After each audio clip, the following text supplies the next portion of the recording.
উপদেষ্টা এই ঈদের ছুটির মধ্যে একটু ঐতিহাসিক ঘটনা ঘটে দিয়েছে। এটা আপনাদের সামনে তুলে ধরব। আপনারা জানেন যে আমাদের নেতা দেশপ্রেমিক জনাব তারেক রহমানের সাথে একটি বৈঠক হয়েছে এবং এই বৈঠকের পরে কিন্তু বাংলাদেশের সমস্ত জনগণের মধ্যে বৈঠকের ফলাফল চাই বিভিন্ন ঈদের আগে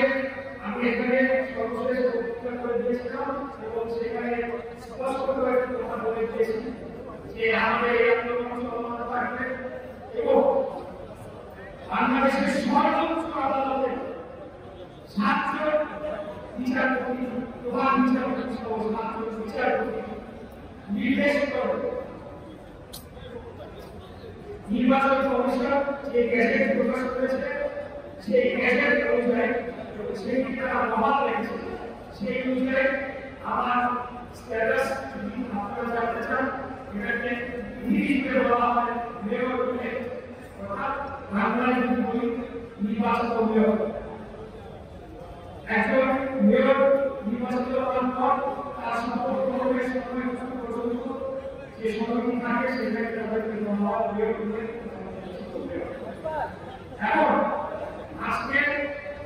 সর্বোচ্চ আদালতের নিষ্পত্তি করে দেওয়ার লক্ষ্যে সকল আইন অতিক্রম করা হয়েছে এবং এই সরকারের উপর আমার সমগ্র অনুষ্ঠান এটাকে সম্পূর্ণ দ্রুততম সময় ভাই ফোনটা নাম্বার এই যে হ্যালো ইমন ভাই হ্যালো ইমন ভাই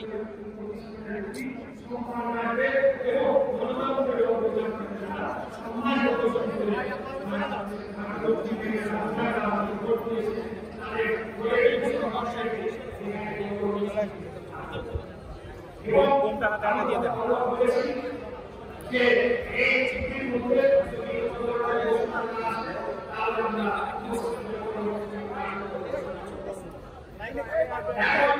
বর্তমানে সরকার যে কাজটি করছে এই কাজ আমি মনে করি ভবিষ্যতে তারাই আইন প্রণয়ন করবে এবং তাদের সহ